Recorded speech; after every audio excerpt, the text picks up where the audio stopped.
in the 20 games that he played at New Orleans Baby Cakes. What a great name for a minor league team. He hit 8 home runs and stole 4 bases. So that's a guy that's under the radar that might help you in a lot of spots. All right. So, San Diego also brought back Cal Quantrill. Rangers brought back Delino DeShields.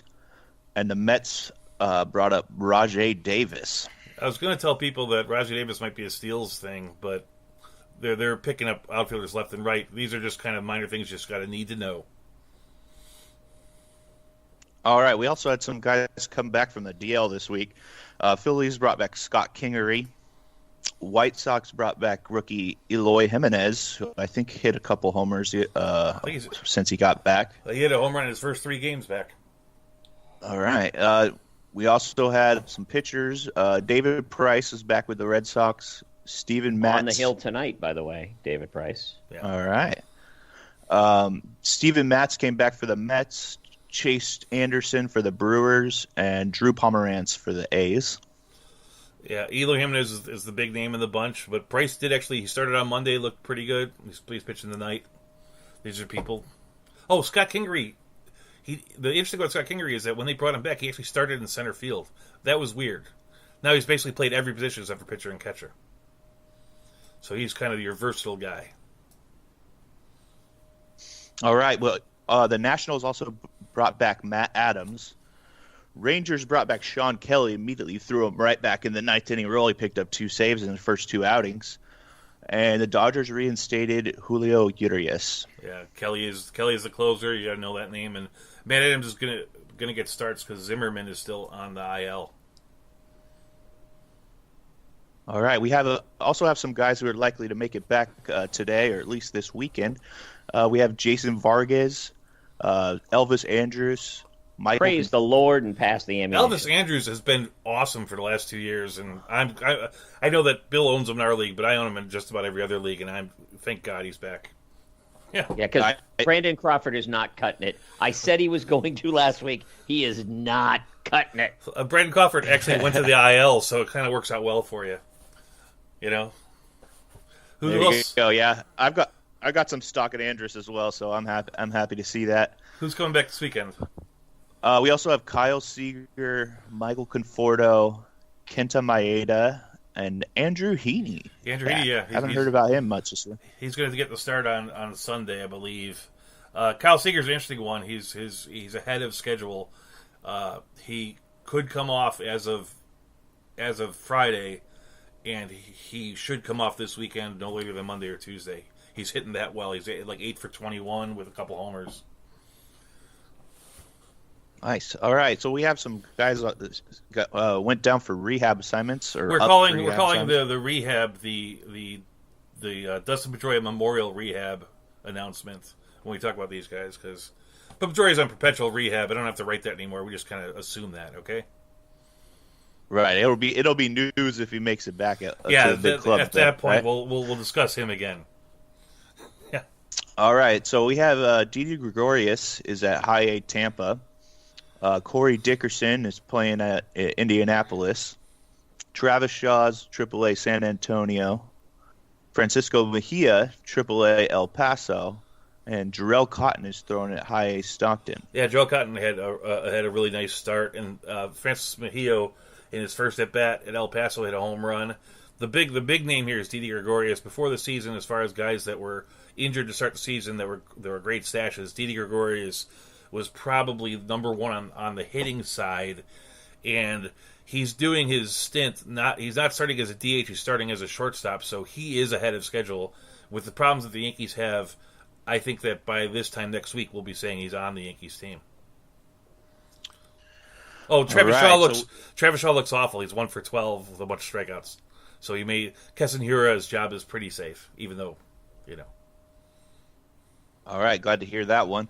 So we also had Joe Adell start a minor league rehab assignment. Alex Reyes is looking sharp at High A Palm Beach. And it looks like a big setback for Giancarlo Stanton. They stopped his rehab with calf tightness the other day. Yeah, it's always, you always feel, you don't feel bad for the Yankees, but you wish well for Giacomo as a human being, and his rehab got stopped. He's 0 for 4 on the year. Joe Adell was, by some standards, a top 5 prospect who got hurt to start the season. It's nice to see him playing. And Alex Reyes looked really good at High A Palm Beach. He's playing at Palm Beach because High A plays with a DH and the higher leagues don't. He's not ready to bat. There was some rumor that he might be the guy that they're going to call up for the Tuesday game. The coach said that's definitely not going to happen for Tuesday, but it's not far off. All right, so let's take a look at the injuries this week. We had David Peralta has a AC joint inflammation. That's in the shoulder. Robinson, in the shoulder. Okay. If no one knows, that's what AC joint is. All right, so Robinson Cano, quad tightness. The Mets' Jeff McNeil has left hamstring issue. Brandon Nimmo, also at the Mets, hit the IL with neck stiffness.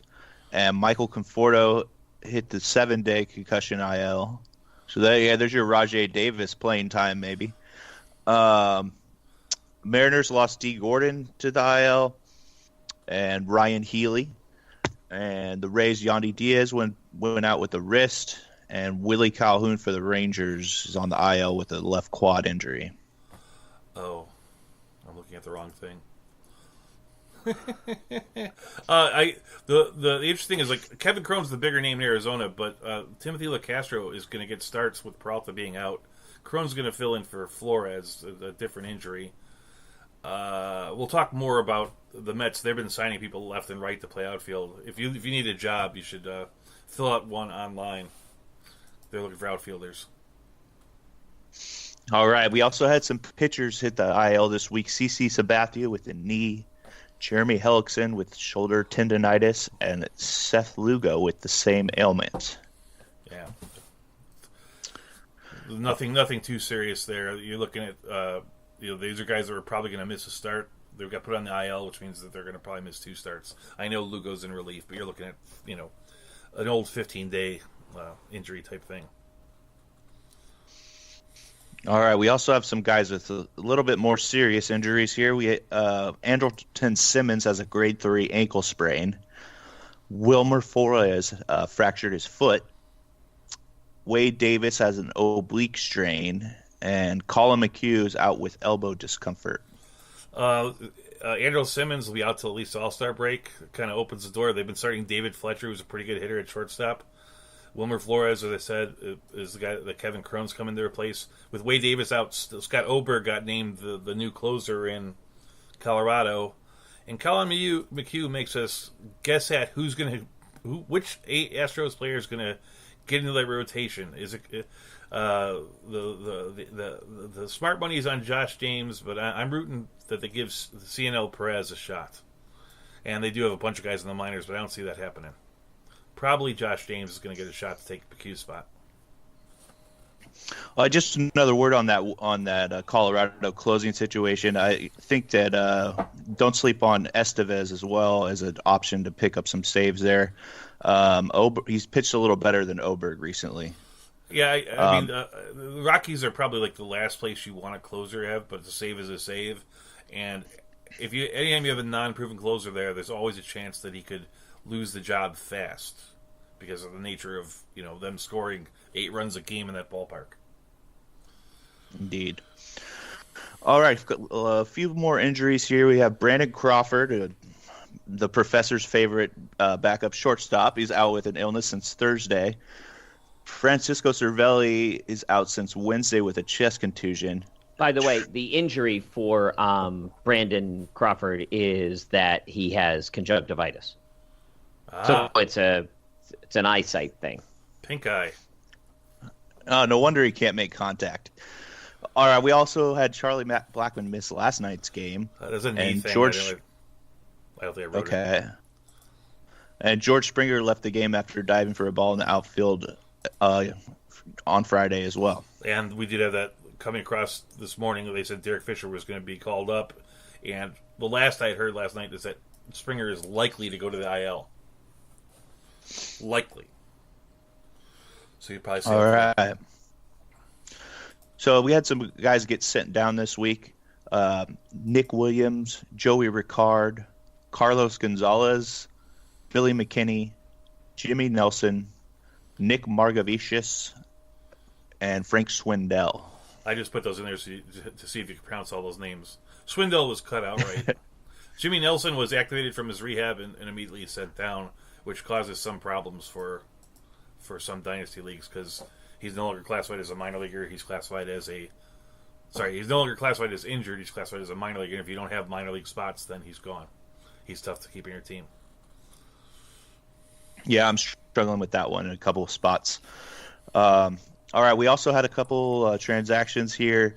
Keon Broxton went to the Orioles for international money from the Mets. So the Mets lost these two outfielders and then traded one away. Okay, next. That's a pretty Mets thing to do there. And it's a very Oriole thing to give away international money. It's like the perfect trade.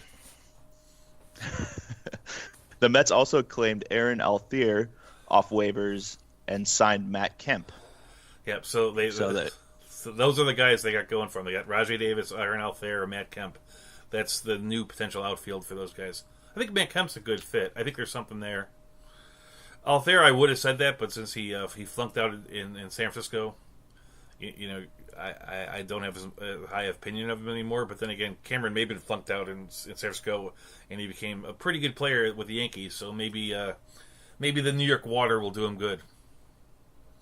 All right, the last one on here is the Braves traded Jesse Biddle and Aroldis Vizcaíno to the Mariners for Anthony Swarzak, and I for one feel that might be a somebody to watch for some cheap saves down the road here is Swarzak. All those names are possible people that might get cheap saves down the road. That's why that trade's there. Though I think Vizcaíno is done for the year. He's done for most of the year, and that seemed to be more of a money dump for the Braves. Anyway, that is the rundown. You did a great job.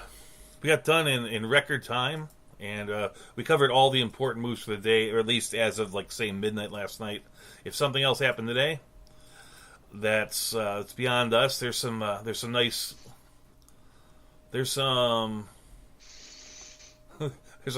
chatting going on in the thing. We got Lou Landers in there, who's going to be on at 12, and Cha-Cha talking back and forth. But now we get to talk about stuff. It turns out that the feedback I'm getting is that people who listen to us like us when we talk sports and not so much about the stats. And so a couple of big stories happened this week, at least to me. They were sort of a little bit off the field, and I think that they deserve a little mention. Hey, Brendan, are you still there? Yeah, I'm still here. That's what I make sure. It's kind of a long little pause. But the first thing, and I think this is the most interesting one of them all, is that the Houston Astros, the Atlanta Braves last year, they drafted Carter Stewart with the 7th overall pick, and they offered him $3 million signing bonus, but they found a problem in his wrist, so they dropped it down to $1.6 million, which is the minimum they could do and still get a pick back. So he chose not to sign with Atlanta last year. Stewart decided to go back into the draft, but instead of that, he's actually in agreement. Nothing's been signed yet, but he's in agreement with the SoftBank Hawks of the Japan B League for a 6-year, $7 million deal. Which, if you really look at it, he's going to make with that contract. He's going to make more money going to Japan than he would playing through the minor league, assuming that he plays 4 or 5 years in the minors. Actually, yeah, at least 4 years, 3 years in the minors. Do you think this is something that... Do you think this is a watershed moment, like when Andy Messersmith and Dave McNally in the 70s said they weren't going to play, or do you think this is a smart move? Do you have any thoughts on bypassing Major League Baseball's weird and arcane and very, very not player-friendly rules as far as money? Anyone? I mean, I think this is a great move for the game. You know, it's forcing the hand of these owners and making it viable for these young guys to get locked up for so long. And we're beginning to see a lot of changes. You know, we have these guys like Eloy Jimenez getting these bigger contracts earlier in their career, in order to get them happy, I guess. So, and instead of just throwing them around the minors, let's get them up to the bigs. Let's get them on a decent contract, and get them going. So I mean, this is just helping to push towards a more sane